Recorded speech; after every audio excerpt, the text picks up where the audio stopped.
Welcome to new tech. আর আমি সাথে আছি বন্ধুরা, এটা স্লাইড অ্যাপসের দ্বিতীয় টিউটোরিয়াল এবং প্রথম টিউটোরিয়াল যেখানে রয়েছে কিভাবে অ্যাপসটি ইনস্টল করতে হয় এবং সমস্ত প্রসেস সেখানেই রয়েছে। এবং এখানেও ডিসক্রিপশানে একটা লিঙ্ক দেওয়া রয়েছে ডাউনলোডের, এখান থেকেও ডাউনলোড করতে পারেন।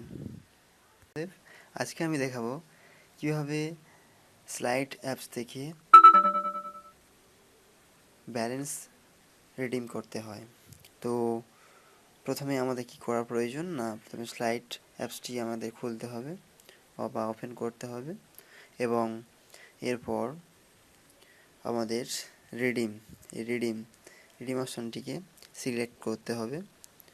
সিলেক্ট করার পর এখানে অনেক রকম অপশান থাকবে, যেখানে অ্যাজ এ ব্যালেন্সটা রিডিম করতে পারি পেটিএম থেকে and as a top up থেকে করতে পারি, মোবাইল টপ আপ। সাপোজ আমি এখানে মোবাইল টপ আপ করছি। এরপর প্যাকেজ সিলেক্ট করতে হবে। প্যাকেজ বলতে যে পোস্টপেড না প্রিপেডকে রিচার্জ করার জন্য। আমি এখানে যেহেতু আমার ফোনটা প্রিপেড, তাই আমি প্রিপেড সিলেক্ট করলাম। এরপর কী করতে হবে না, অপারেটর সিলেক্ট করতে হবে। তা যে অপারেটর আর কি টাকাটা রিচার্জ করব, সেখানে আমার এয়ারসেলের নাম্বার আছে, তাই এবার এয়ারসেলটা সিলেক্ট করলাম এবং এরপর অ্যামাউন্ট দিতে হবে।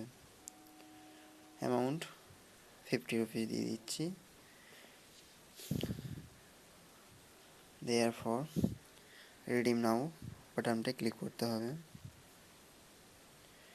Package prepaid operator Aircel, amount 50 rupees. Are you sure you want to proceed? Yes, then okay করতে হবে। এখানে redeem request sent reward redeem point will taken 24 to 48 hours. মানে এটা হচ্ছে কি বলছে না, এখানে রিডিম রিকোয়েস্টটা পাঠানো হয়েছে এবং 24 থেকে 48 ঘন্টার মধ্যে টাকাটা চলে আসবে ফোনেতে আমার। ওকে, এখানে আমার 54 টাকা ছিল, 50 টাকা কেটে নেওয়া হয়েছে এবং 4 টাকা 4 পয়সা রয়েছে। সো এটাই ছিল আজকে ব্যালেন্স রিডিমের প্রসেস। তো বন্ধুরা, যদি আমার এই ভিডিওটি আপনাদের ভালো লেগে থাকে তাহলে অবশ্যই একটা লাইক করবেন, আর সাথে এই ধরনের টিপস অ্যান্ড ট্রিক্স পেতে চাইলে আমার চ্যানেলটা অবশ্যই সাবস্ক্রাইব করে রাখবেন, যাতে পরবর্তীকালে এই ধরনের নতুন টেকনোলজি সম্বন্ধে টিপস আমি দিতে থাকবো, যাতে আপনাদের পেতে সুবিধা হয়।